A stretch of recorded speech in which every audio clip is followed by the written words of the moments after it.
मारते रहो, वो कितना भी मजबूत हो, रोज आप जाओ तो उस पे कुल्हाड़ी, दो फावड़ा अथवा दो ईंट ही क्यों ना मार के आ जाओ, वो धीरे धीरे वो अंदर से साधारण होता जाएगा।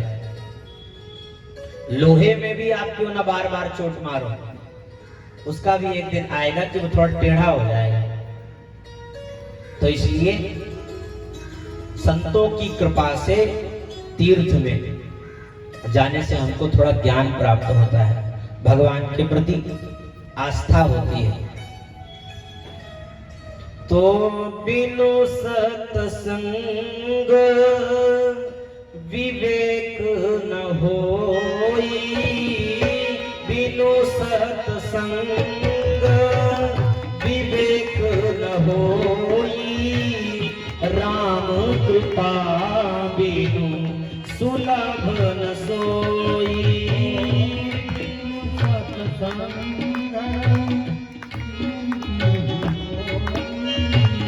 बिनु सत्संग विवेक न होई, राम कृपा बिनु सुलभ न सोई, राम कृपा बिनु सुलभ न सोई।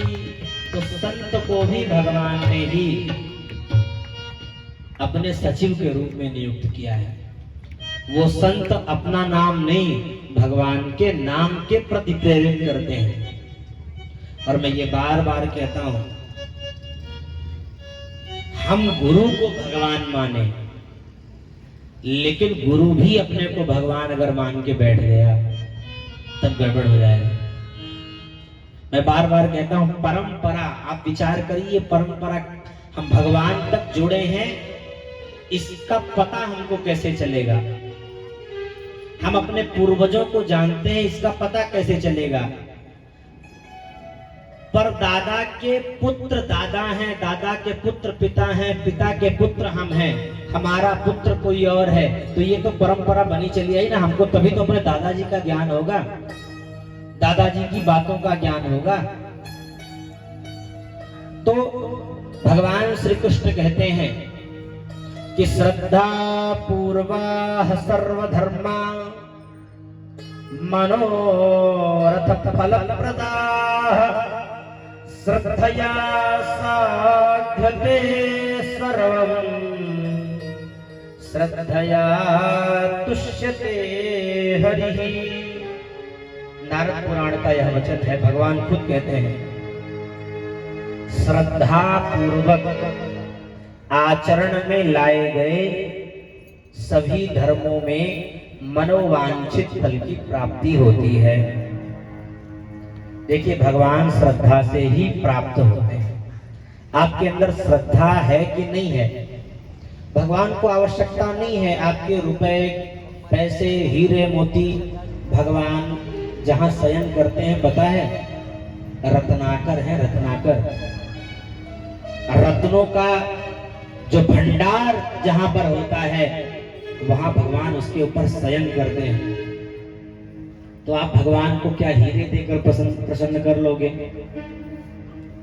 भगवान कहते हैं सुदामा जी से कि देखो भाई, मुझे फल पत्र पुष्प दे करके कोई कहे कि हम प्रसन्न हो जाएंगे, तो हम उससे प्रसन्न होने वाले नहीं हैं।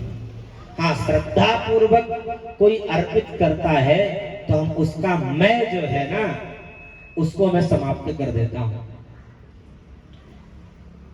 भगवान को हम भोग लगाते हैं तो क्या भगवान खा लेते हैं क्या? भगवान आपके बनाए हुए अन्न को नहीं खाते, लेकिन आपके अन्न में लगा हुआ वो जो मैं है कि ये मेरा है, वो समाप्त कर देते हैं। आप लड्डू लेकर गए किसी दुकान से, तो आप कहते हैं ये मेरा लड्डू है, लेकिन वो भगवान को अगर आपने दिखा दिया तो फिर आप ये नहीं कहेंगे कि ये मेरा लड्डू है, आप कहेंगे ये भगवान का प्रसाद है। तो ये भगवान को भोग लगाने में यह अंतर है। वह आपका जो मैं है ना, उसको समाप्त कर देते हैं। भगवान श्री कृष्ण शब्द, स्पर्श, रस रूप गंध श्रोत्रादि इंद्रियां और मन सत्वादि में भावों से उत्पन्न किए हुए 4 प्रकार के शरीरों के अनुरूप विषयों को अपनी इच्छा के अनुसार भगवान भोगते हैं। 4 प्रकार की वह कौन सा शरीर है? सबसे पहला है अंडज, अंडा फोड़ करके पैदा होने वाले चिड़िया आदि है, अंडा फोड़ करके पैदा होते हैं। दूसरा है स्वेदज, स्वेदज क्या है? पसीने से पैदा होने वाले, जुए आदि होते हैं ना, पसीने से पैदा हो जाते हैं। तीसरा है जरायुज, पन्नी में लिपटे हुए, झिल्ली में लिपटे हुए जो पैदा होते हैं, जैसे मनुष्य हो गए, पशु हो गए। अब आ गया उद्भिज, चौथा है उद्भिज, पृथ्वी को फोड़ करके निकलने वाले। कौन निकलता है पृथ्वी को फोड़ करके? वृक्ष आदि निकलते हैं कि नहीं पृथ्वी को फोड़ करके? तो यही भगवान देवताओं में ब्रह्मा बनते हैं, इंद्र आदि में बनते हैं, त्रियग योनि में भगवान मत्स्य कच्छप वराह आदि का स्वरूप भगवान धारण करते हैं। तो भगवान सत्व गुणों से युक्त होकर के भगवान इस धराधाम पर अवतरित होते हैं। अतः प्राणी संसार में रह करके भक्ति पूर्वक भगवान श्री कृष्ण का भजन करे, उसी से उसका दुख मिटने वाला है। नहीं तो कोई तन दुखी, कोई मन दुखी, कोई धन बिन रहत उदास, थोड़े थोड़े सब दुखी, सुखी राम के दास। कोई तन दुखी, कोई मन दुखी, कोई धन बिन रहत उदास, थोड़े थोड़े सब दुखी, सुखी राम के दास। देखिए वास्तविक बात है, कभी हमारी उंगली कट गई, कभी कान से सुनाई नहीं दे रहा है, कभी नाक जाम हो गया है, हमेशा दुखी रहते हैं कि नहीं? कभी मन में यह विकार पैदा हो गया, सामने वाला इतना बलवान हो गया, इतना जो है धनवान हो गया, इस सब को देख करके। और वास्तविक में संत लोगों का दर्शन अगर आपने किया हो, सूक्ष्म वस्त्र पहनते हैं, उनका घर द्वार भी किसी किसी का अपना नहीं होता, लेकिन फिर भी भगवान का नाम लेकर के आनंद में रहते हैं कि नहीं? तो कोई तन दुखी, कोई मन दुखी, कोई धन बिन रहत उदास, थोड़े थोड़े सब दुखी, सुखी राम के दास। कोई तन दुखी, कोई मन दुखी, कोई धन बिन रहत उदास, थोड़े थोड़े सब दुखी, सुखी राम के दास।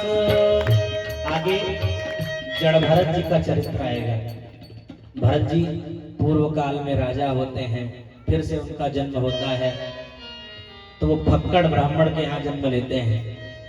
विद्वता आदि उनके अंदर बहुत प्रतिष्ठित होती है, लेकिन ज्यादा प्रवचन नहीं देते और खूब आनंद रहता है। बीच में कुछ दुष्ट लोग आते हैं, उठा के ले जाते हैं, खूब नहला धुला देते हैं, वस्त्र अच्छा पहना देते हैं, तो बहुत खुशी नहीं होते।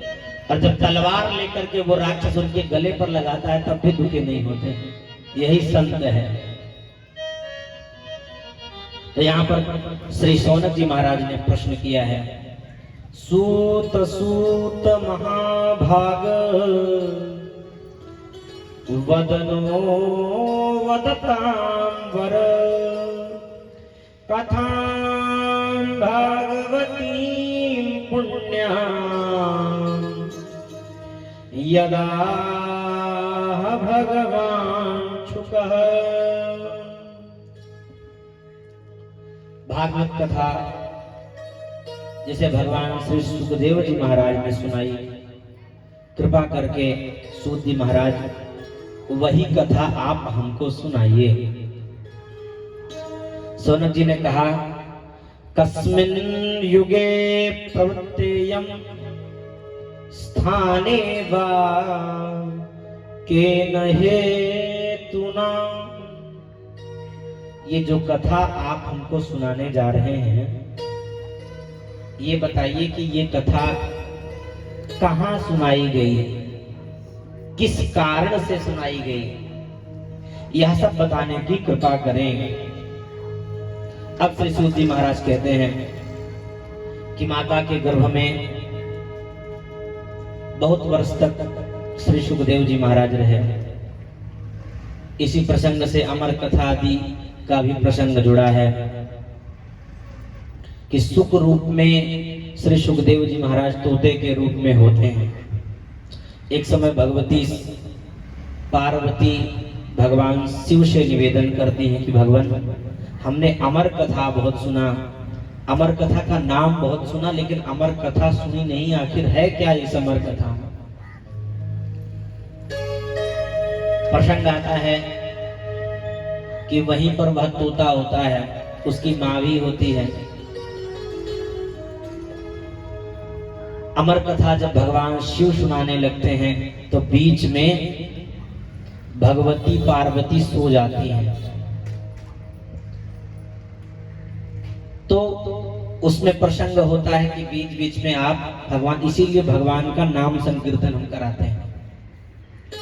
आप लोगों का ध्यान कहीं और ना हो तो उस चित्त को यहीं रखने के लिए भगवान का संकीर्तन होता है। तो पार्वती को किसी एक शब्द को दे दिया कि हाँ बीच बीच में ये बोलते रहना। अब भगवती तो विश्राम करने लग गई, सुखदेव जी पूरी कथा सुन रहे थे। सुखदेव जी ने ही बीच में आवाज लगा दी। पार्वती जी की ओर जब देखा भगवान ने तो नाराज हो गए, ये सो रही है और यहाँ कोई और कथा सुन रहा है, मैंने तो यही कहा था कि केवल तुम्हें सुना रहा हूं। तो भगवान दौड़ पड़ते हैं, वही सुखदेव जी जो तोता हैं वो भागते रहते हैं।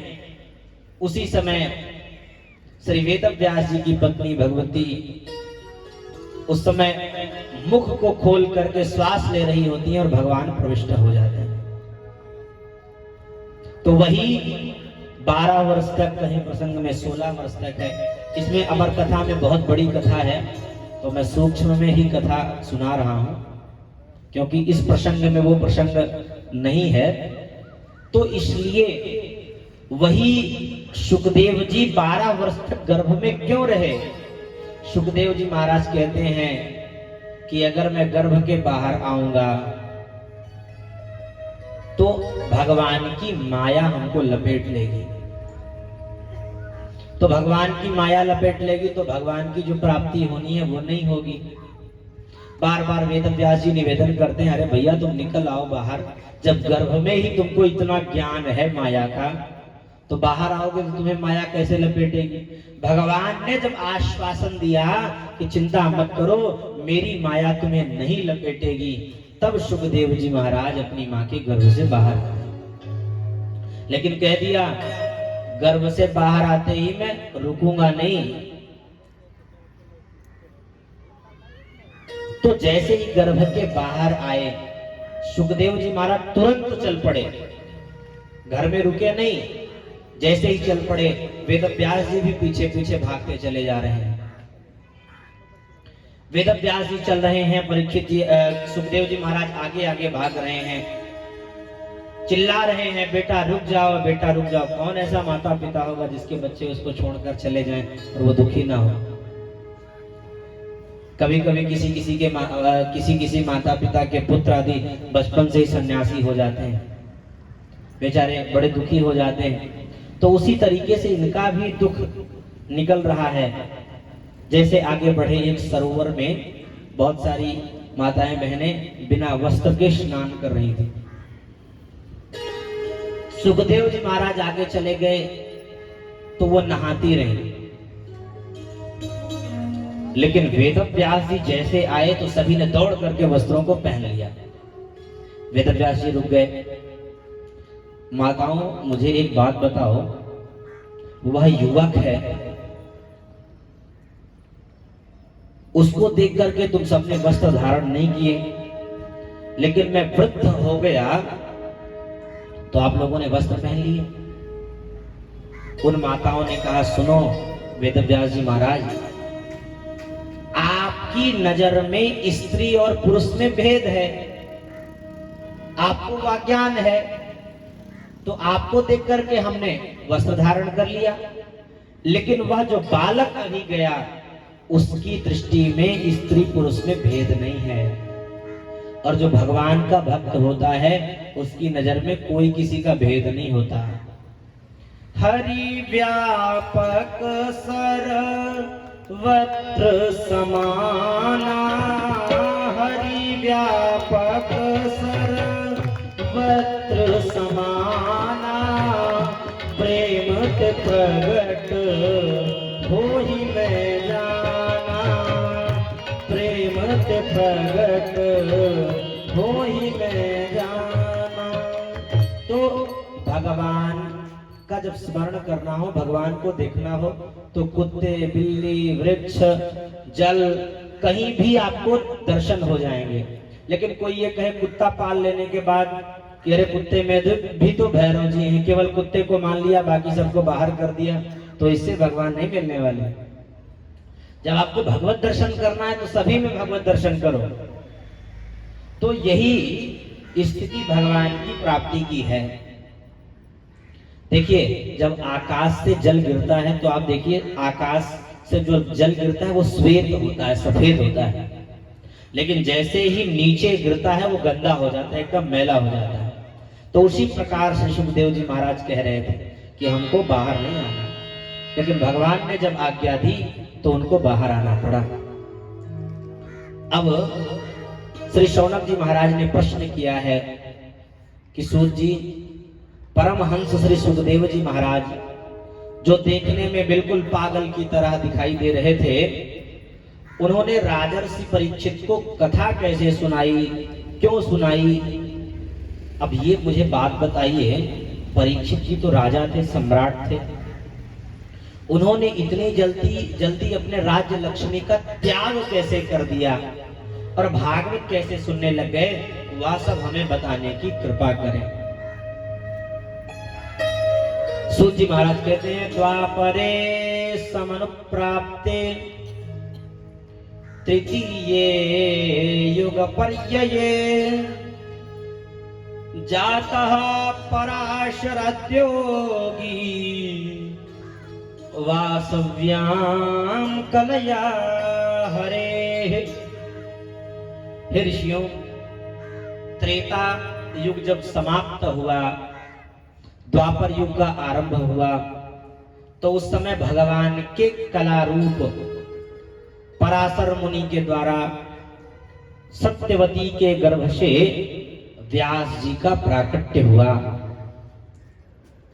एक दिन व्यास जी महाराज नित्य क्रिया अपनी जो संध्या वंदन है करके बैठे हुए थे। वेद व्यास जी वर्तमान, भूत, भविष्य सब कुछ जानने वाले थे। जब भविष्य की तरफ दृष्टिपात किया तो समझ में आया कि भाग्यहीन लोग रहेंगे, आलसी रहेंगे, तो उनके लिए क्या किया जाए जिससे उनका भी कल्याण हो जाए।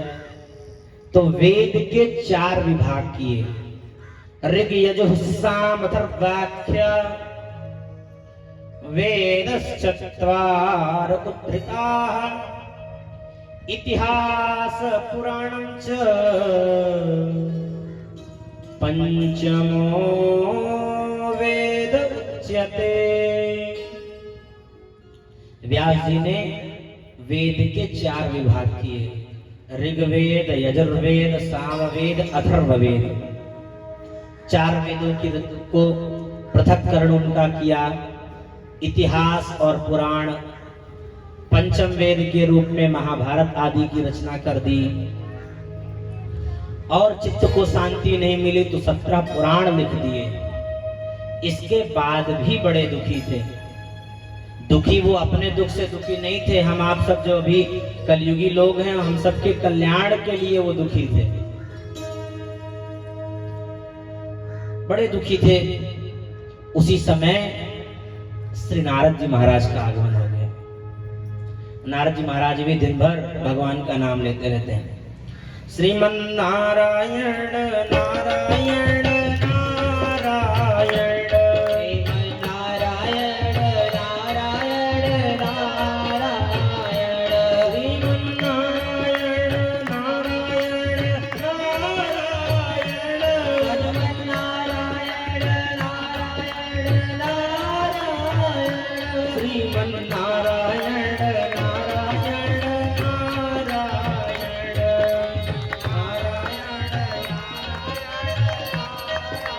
बोले श्रीमन्नारायण भगवान की। भगवान का संकीर्तन, भगवान का नाम लेने का ठेका केवल मैंने नहीं लिया है, सभी लोग भगवान का नाम लो।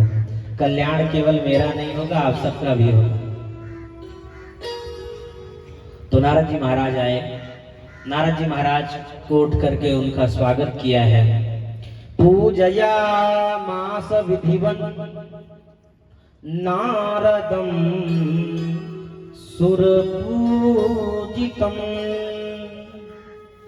अतिथि का सत्कार श्री वेदव्यास जी महाराज भी सिखा रहे हैं कि अतिथि का सत्कार करना चाहिए। व्यास जी ने नारद जी का विधिवत पूजन किया है। नारद जी महाराज ने तुरंत चेहरे को देखते हुए पढ़ लिया कि वेदव्यास जी बहुत दुखी हैं। कहने लगे, व्यास जी आपका शरीर, आपका मन, क्या ये दोनों ही कर्म और चिंतन से संतुष्ट हैं कि नहीं? वेदव्यास जी ने कहा बिल्कुल, इससे मैं ठीक हूं। तो बोले आपका मन अशांत क्यों है? वेदव्यास जी ने कहा कि भगवान, मैंने जीवों के कल्याण की दृष्टि से वेद के 4 विभाग किए, महाभारत लिख दिया, 17 पुराण लिख दिया, लेकिन फिर भी मुझे संतोष नहीं है, मेरा मन शांत नहीं है। तो प्रभु ये बताइए कि मेरे मन को संतोष कैसे प्राप्त होगा? यदा धर्मादयश्चार्थ मुनिवर्यानुकीर्तिताः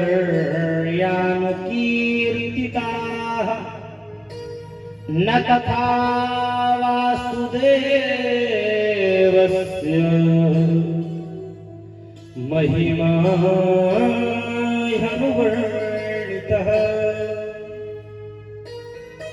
नारद जी महाराज कह रहे हैं, सुनो व्यास जी, जिस तरह आपने धर्म, अर्थ, काम और मोक्ष, इन सब साधनों का आपने जिस प्रकार वर्णन किया है,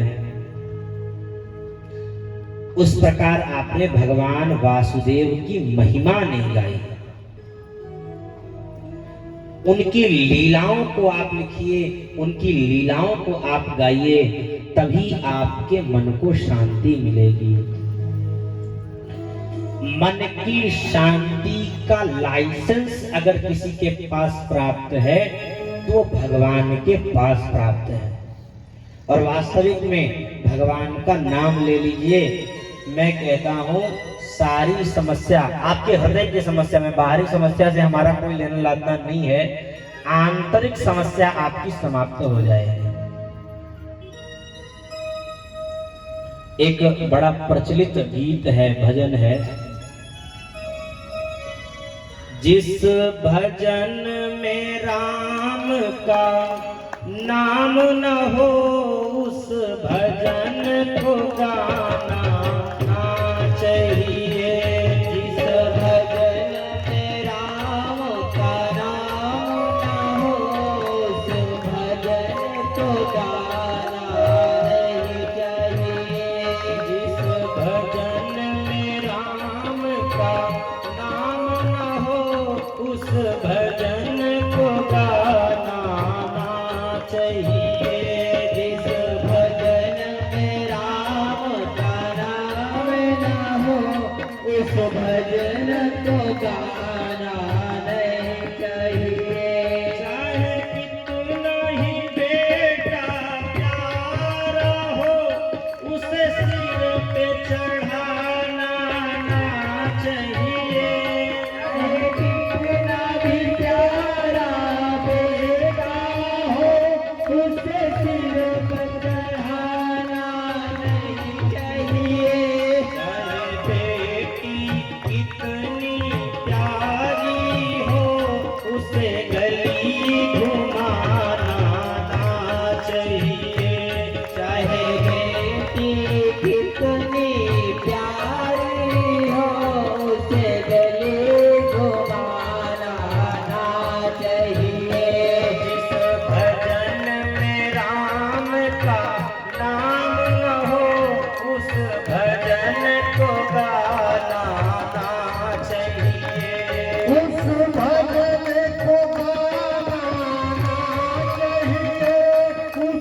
उसे पीठ दिखाना चाहिए, चाहे भाई कितना दुश्मन हो, उसे पीठ दिखाना चाहिए। जिस भजन में राम का नाम न हो, उस भजन को गाना चाहिए।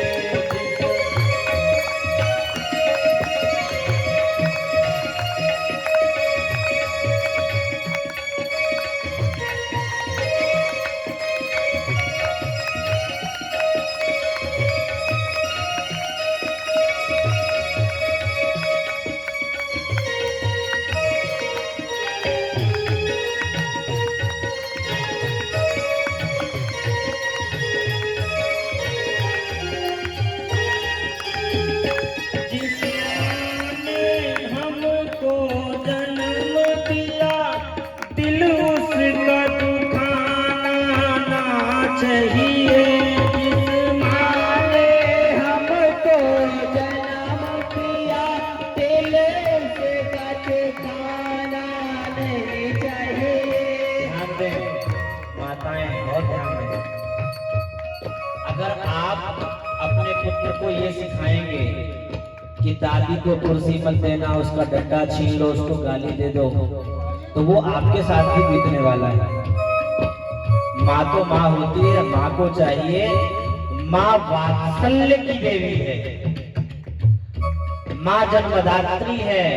माँ को ऐसा नहीं सिखाना चाहिए, क्योंकि वो भी किसी की पुत्री है, उसकी भी कोई पुत्री बनेगी।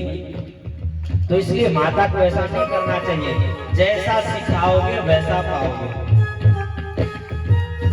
जिस माँ ने हमको जन्म दिया, दिल उसका दुखाना ना चाहिए।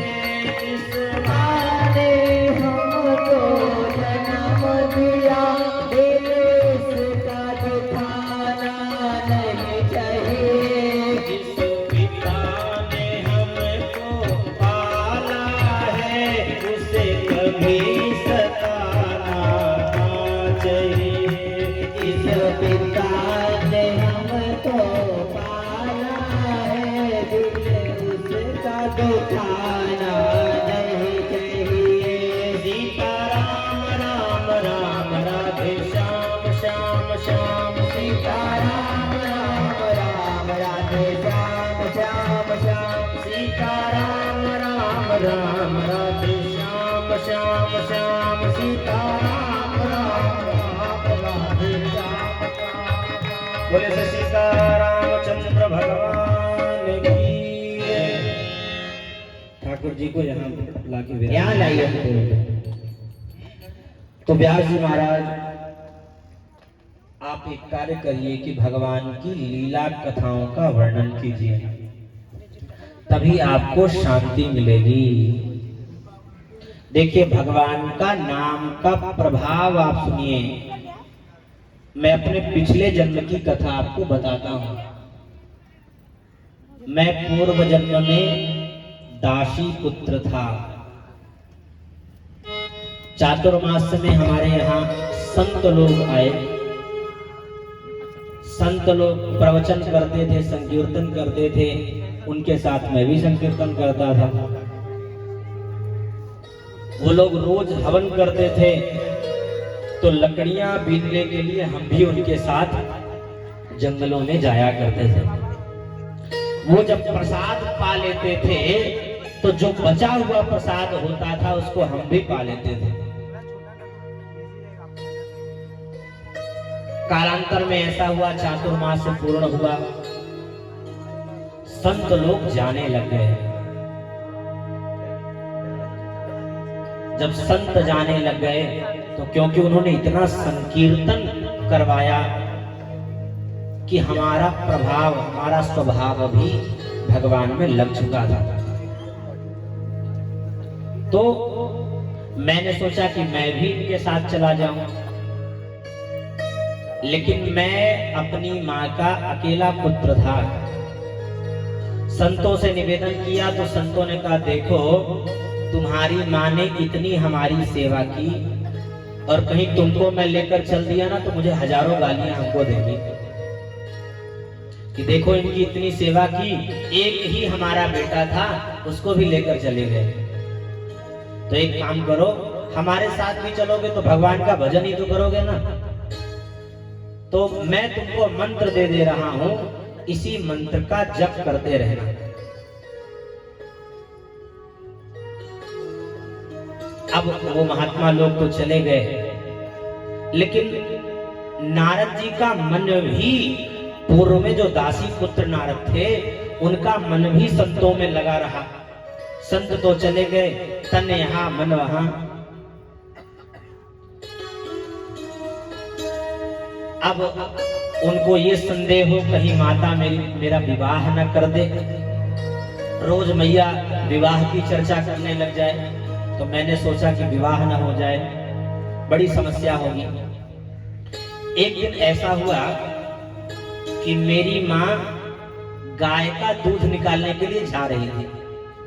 रात का समय था, माँ को पता नहीं चला एक सांप जा रहा था। मैया ने उसके सर पर पैर रख दिया, नाराज होकर के उसने मेरी माँ के पैरों में काट लिया और मेरी माँ की मृत्यु हो गई।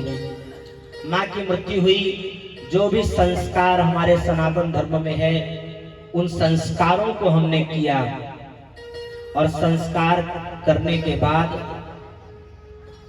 जिस दिशा की ओर संत लोग गए थे उसी दिशा की ओर मैं भी चला गया।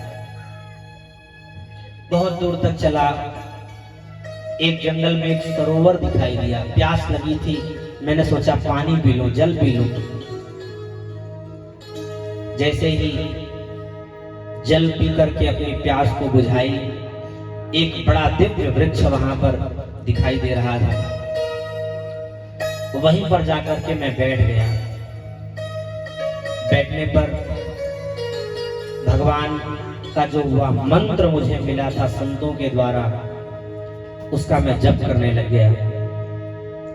जप करते करते मेरी ऐसी समाधि लगी, सीधे भगवान के चरणारविंदों का स्मरण करते हुए मुझे भगवान की वह झलक दिखाई दी।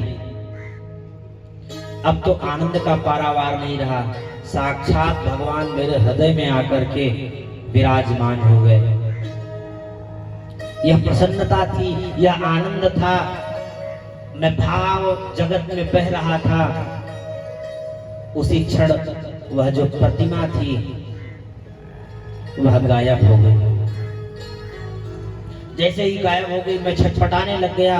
अरे वह लालिमा, वह भगवान का स्वरूप, वह जो दिव्य मनोहराति मनोहर वह जो स्वरूप था वह कहाँ चला गया। अब मैं अंदर ही अंदर अश्रुपात करने लग गया, छटपटाने लग गया। उसी समय आकाशवाणी हो गई कि सुनो, अभी तुमको दर्शन दिया, लेकिन तुम अभी पक्के चेले नहीं हो। अभी तुम पक्के नहीं हो, अभी तुमको इंतजार करना पड़ेगा। नारद जी महाराज ने कहा, जब मैं पक्का नहीं था तो आपने मुझे दर्शन क्यों दिया? उन्होंने कहा, देखो तुम हमारा स्मरण कर रहे हो, तुम्हें भटकाने वाले बहुत लोग मिलेंगे। अरे भगवान कुछ नहीं होते। तो तुम्हारे मन में वो शंका न रह जाए, इस कारण से मैंने तुम्हें दर्शन दिया कि अभी तुम पक्के नहीं हो, लेकिन मैं हूं, मैं सत्य हूं। तुम स्मरण करो, कालांतर में मेरी प्राप्ति तुम्हें होगी। अब बहुत ही जल्दी यह पूरा जगत जलमग्न हो जाएगा और पुनः सृष्टि होगी। उस सृष्टि में तुमको मैं मिलूंगा। अब क्या था, नारद जी महाराज वहीं पर बैठ करके तपस्या करने लग गए। तपस्या करते करते ऐसी समाधि लगी, पूरा जगत जलमग्न हो गया। उसी में सभी का शरीर छूटा। पुनः सृष्टि होने पर मैं भगवान का पार्षद बना। पार्षद बनने के बाद फिर मैं मरीचि आदि ऋषियों के साथ ब्रह्मा जी की गोद में बैठ करके मानस पुत्र के रूप में भी मेरा जन्म हुआ। अब सुनो, मैं वैकुंठ में भी जाता हूँ, तीनों लोकों में जाता हूँ, राक्षसों के पास भी जाता हूँ। नारद जी महाराज केवल एकमात्र ऐसे हैं जिनको राक्षस भी प्रेम करते हैं, देवता भी प्रेम करते हैं, भगवान भी प्रेम करते हैं। नारद, जिनकी वाणी रद ना हो, वो है नारद। तो नारद जी महाराज की गति प्रत्येक स्थानों में है। नारद जी महाराज बोले, मैंने भगवान का इतना नाम लिया कि भगवान एक दिन मेरे ऊपर प्रसन्न हो गए। बोले फिर? बोले उन्होंने हमको अपना वीणा दे दिया। देवदत्तानि मां वीणा स्वर ब्रह्म विभूषिता। स्वर ब्रह्म युक्त यह वीणा भगवान ने हमको प्रदान कर दी। और मैं आपको सत्य बताऊं वेदव्यास जी, इसी वीणा का तान छेड़ करके मैं पूरे लोकों में जाता हूं, मुझे कोई रोकने वाला नहीं है। बाकी लोगों को पार्षदों से पूछना पड़ता है कि अंदर आए कि नहीं आए, मुझे कुछ नहीं पूछना पड़ता, मैं तो सीधे भगवान के पास जाता हूं।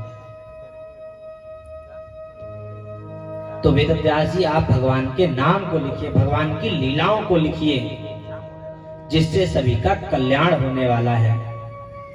वेदव्यास जी तुरंत एकाग्र चित्त होकर के आचमन आदि करके उपदेशानुसार भक्ति योग आदि का अवलोकन किया है। इसके बाद वेदव्यास जी ने श्रीमद् भागवत की रचना की, जिसमें 18,000 श्लोकों का वर्णन है। यह कथा 12 स्कंध में है। शोक मोह इन सबको दूर करने के लिए भक्ति का उत्पन्न करा देती है। फिर व्यास जी ने श्री सुखदेव जी महाराज को पढ़ाया कि भाई इतना दिव्य यह श्रीमद् भागवत है, इसको हम किसको दें? कोई भी वस्तु जो अच्छी वस्तु होती है हम उसी को देते हैं जो उसके योग्य होता है, उसका उपयोग अच्छा कर सके।